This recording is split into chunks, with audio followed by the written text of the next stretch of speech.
चलिए नया क्वेश्चन मैंने वही है, अप्रैल अटेम्प्ट के क्वेश्चन है 2024 PYQs इलेक्ट्रोस्टैटिक कैप्सेट। क्वेश्चन बोलता है electric field equal to 2x I cap newton per coulomb exist space in cube side 2 centimetre is placed in space as given figure below the net electric flux through the cube is. तो सबसे पहले हमको ये ध्यान के रखना है, ये भी आया था आपका 9 अप्रैल का शिफ्ट 2 में। तो सबसे पहले जान लीजिए कि एक क्यूब है जो कि स्पेस में रखा हुआ है, मैंने एक्स एक्सिस के लॉन्ग दिख रहे हैं आपको कि मैंने स्पेस में रखा हुआ है एक। तो ये जो क्यूब होते हैं, क्यूब के कितने फेस होते हैं? 4 फेस होते हैं ना। तो चारों फेस माने 6 फेस होते हैं। तो मैंने यहाँ पर शेड किया है, ये जो चारों शेड है फेस है, ऊपर नीचे साइड फ्रंट और पीछे। तो इन चारों वजह के से क्या होगा, एरिया वेक्टर इसके परपेंडिकुलर होगा इलेक्ट्रिक फील्ड के। ये जो है एरिया वेक्टर है, ये इलेक्ट्रिक फील्ड है, इनके बीच का एंगल 90 डिग्री होता है। तो जो चारों फेज हैं, ये ऊपर का और ये नीचे का, ये फ्रंट और उसके पीछे वाला, इसकी वजह से इलेक्ट्रिक फील्ड 0 हो जाएगा। तो हमको जो इलेक्ट्रिक फील्ड फाउंड करना है, तो ये जो 2 फेस हैं, इस 2 फेस की वजह से हमको इलेक्ट्रिक फील्ड फाइंड आउट करना है, जो कि एक्स एक्स के लॉन्ग है।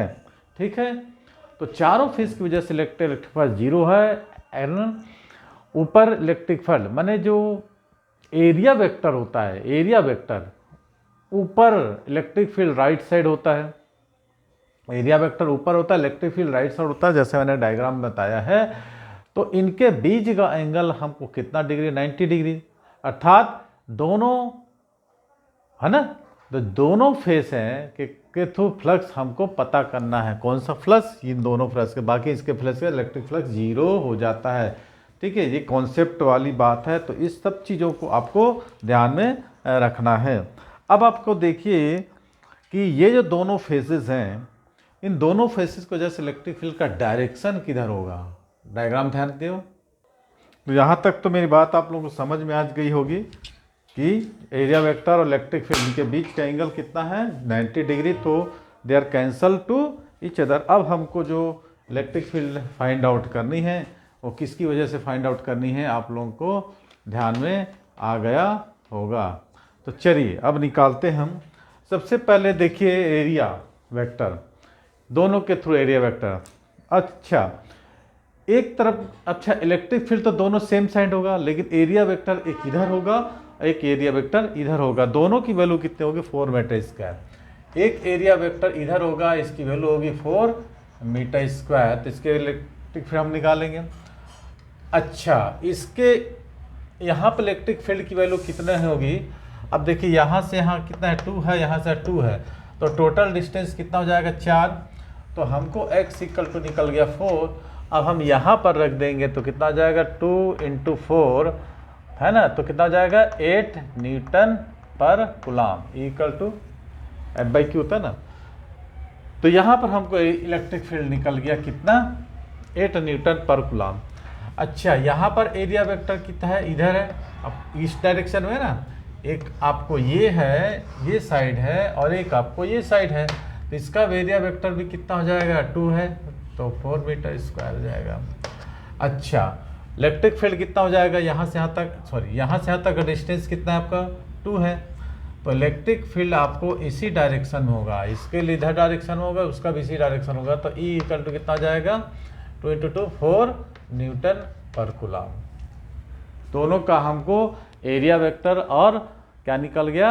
इलेक्ट्रिक फील्ड निकल गया। तो फाई हमको निकालना है। फाई इक्वल टू φ2 माइनस φ1 ऐसा कर सकते हो। तो पहले के कारण इलेक्ट्रिक फील्ड की एरिया इलेक्ट्रिक फ्लक्स कितना निकल गया? × ds cos थीटा, थीटा इक्वल टू 0 डिग्री हो जाएगा। तो E × ds माने कितना हो जाएगा? डायरेक्ट निकालते हैं। 4 × 8 माइनस इसमें कितना हो जाएगा? 4 × कितना है? 2 है ना। दूसरे के कितना निकल जाएगा? 4 × कितना है? अच्छा हाँ ठीक ठीक, 2 × 2 4 हो जाएगा। 4 और 4 16 हो जाएगा ना। यहाँ पर 2 है तो इसमें यहाँ पर निकल जाएगा 4 और 4 16। दैट निकलता 4 × 4 तो हमको निकल जाएगा 32 माइनस 60 तो हो जाएगा कितना 16 न्यूटन आपको आंसर मिल गया। ठीक है, सिंपलेस्ट क्वेश्चन था, थोड़ा सा कॉन्सेप्ट वाली क्वेश्चन थी। जब तक बेस आप समझेंगे नहीं, सीधा रट्टा मार के डेरिवेशन करके नहीं होता, आपको बेसिकली पढ़ना पड़ेगा सारी चीज़ों को। ठीक, तो इसका एरिया वेक्टर इधर था, इसका एरिया वेक्टर इधर था, लेकिन इलेक्ट्रिक फील्ड तो दोनों का इसी डायरेक्शन में थी ना, तो एक की वैल्यू क्या थी पॉजिटिव थी और दूसरे की वैल्यू क्या हो जाएगी निगेटिव थी। तो net electric field through the इसका ये क्यूब के कारण हमको निकल गया 16। चलिए, यदि आप मेरी वीडियो को इंस्टाग्राम यदि फेसबुक पे देख रहे हैं तो 9826159761 पर यूट्यूब में सर्च करेंगे राज कोचिंग क्लास चैनल आएगा, सब्सक्राइब कर बेल आइकन को दबा लें और नोटिफिकेशन के जरिए ऐसे ही वीडियो आप मिलते रहेंगे। चलिए, थैंक्स फॉर वॉचिंग, मिलते हैं अगली वीडियो में। वीडियो को देखते रहिए, लाइक कीजिए, शेयर कीजिए दोस्तों के साथ।